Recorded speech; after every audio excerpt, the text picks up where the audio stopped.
வணக்கம். நம்ம இப்போ திரு அடால்ஃப் ஹிட்லர் அவரோட ஜாதகத்தை பற்றி விளக்கத்தை பார்க்கலாம். அடால்ஃப் ஹிட்லர் அவர் ஆஸ்திரியா அப்படிங்கிற நாட்டில் பிறந்தவர். ஜெர்மனில் குடியேறினவர். ஜெர்மனில் ஒரு புகழ்பெற்ற ஒரு கெட்ட பேர் எடுத்த ஒரு சர்வாதிகாரியாக அனைவருக்கும் தெரிந்தவராக இருந்தவர். அப்படி அவரோட ஜாதக அமைப்பில் என்னதான் அவரை அவ்வளோ கொடூரமான செயல்களுக்கு ஈடுபடுத்துது அப்படிங்கிறத பார்க்கலாம். அடால்ஃப் ஹிட்லர் அவர்களோட ஜாதகம் நவாம்சம் ராசி கட்டம் டிஸ்பிளேயில் கொடுத்துருக்கேன். அவரோட நவாம்சத்தில் பார்த்தீங்கன்னா கேது சுக்கிரன் செவ்வாய் ஆட்சியாக இருக்குது. சுக்கிரன் கேதுவோட இணைஞ்சிருக்கு. அவர் அழகு பிரியர், ஆடை அலங்கார பிரியர், எப்போவுமே ஒரு சிந்தனையோட ஒரு உணர்வோட மற்றவங்களை பற்றிய ஒரு எண்ணத்தோடு இருக்கக்கூடியவராக இருக்கிறாரு. ராசி கட்டத்தில்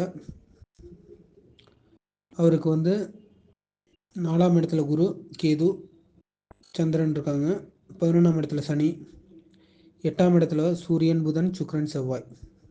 சூரியன் உச்சமாக இருக்குது, குரு ஆட்சியாக இருக்குது. இப்போ 4ஆம் இடத்துல கேது இருக்கிறதுனால அவரோட தாய் அவரை பற்றி அதிகமாக கோலப்படுறாங்க. தாயோட அன்பை, மக்களோட அன்பை இழக்கிறதுக்கு வாய்ப்புகள் அது அதிகமாக கொடுக்குது. 11ஆம் இடத்துல சனி இருக்கிறது. இவரோட மூத்த சகோதரர்கள் இவரால் பாதிக்கப்படுறதுக்கான வாய்ப்புகள் அதிகமாக இருக்குது. இவர் குடும்பத்தில் மொத்தம் 6 பேர். அதில் முதல் 4 பேர் இவருக்கு மூத்த அண்ணன்கள்.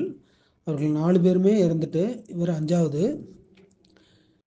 இவரோட தங்கை 2 பேரும் தான் சர்வை பண்ணாங்க அவங்க குடும்பத்தில் அப்படிங்கிறது எல்லாருக்கும் தெரிஞ்ச ஒன்று தான். 3ஆம் அதிபதி செவ்வாய் 8ல் உச்சமாக ஆட்சியாக இருக்கிறதுனால இவர் தங்கை மட்டும்தான் இருந்தாங்க அப்படிங்கிறது எல்லாத்துக்குமே தெரியும்.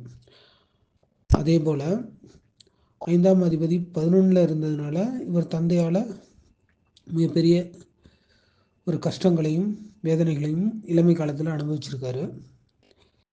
கிரக அமைப்புகள் சேர்க்கைகள்லாம் பார்த்தீங்கன்னா இவர் சூரியன், புதன், சுக்கிரன், செவ்வாய் அதிகமாக அவசரப்படக்கூடியவர், சுறுசுறுப்பானவர், வேலையில் அதிகமான நாட்டம் கொண்டவர், கலை, ஓவியம் இதிலெல்லாம் அதிகமான ஈடுபாடு கொண்டவராக இருக்கார்.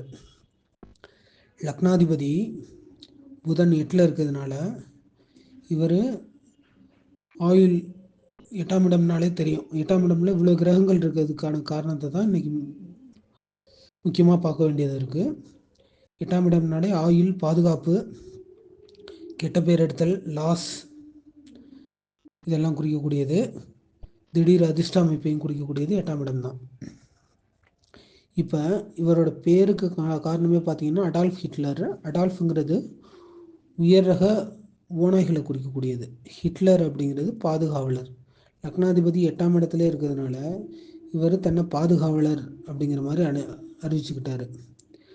அதே மாதிரி இவர் ஆஸ்திரியாவிலேருந்து ஜெர்மனுக்கு போய் குடியேறினவர். அவரோட 9ஆம் அதிபதி 8லேருந்து வர்றதுனால இவர் தன்னோட பாதுகாப்பு கருதி வேற ஒரு நாட்டுக்கு பயணம் செய்ய வேண்டியதாக இருந்துச்சு. 9ஆம் அதிபதி தந்தை சொத்துக்களையும் குறிக்குது. 8ஆம் இடத்துலேருந்து 9ஆம் அதிபதி வர்றதுனால அவரோட தந்தை சார்ந்த சொத்துக்களை சில மட்டும் அவர் அனுபவிக்கிறதுக்கான வாய்ப்புகள் கிடைச்சது. இவ்வளோ சிறப்பான யோகமான ஜாதக அமைப்பு தான். இருந்தாலும் ஒரே இடத்துல 8ஆம் இடத்துல இவ்வளோ கிரகங்கள் சூழ்ந்து இருக்குது பார்த்தீங்கன்னா அவருக்கு வாழ்க்கையை, அதுவும் லக்னாதிபதி 8ல் இருக்கிறப்ப இவர் தன்னோட சுய முன்னேற்றத்துக்காக எந்த ஒரு எக்ஸ்ட்ரீமுக்கும் போவார். அது மக்களை எந்த அளவுக்கு பாதிக்கும் அப்படிங்கிறதுக்கு இவரோட ஜாதகம் ஒரு மிகப்பெரிய எடுத்துக்காட்டு. அதே போல் 9, 10, 8ல் வர்றதுனால இவர் மன அளவில் பெரிய அளவு பாதிக்கப்பட்டிருக்காரு. தன்னோட கடைசி கால வாழ்க்கை தனக்குத்தானே ஒரு தற்கொலை செய்து கொண்டு இறக்கக்கூடிய ஒரு சூழ்நிலையை ஏற்படுத்தி கொடுத்துச்சு.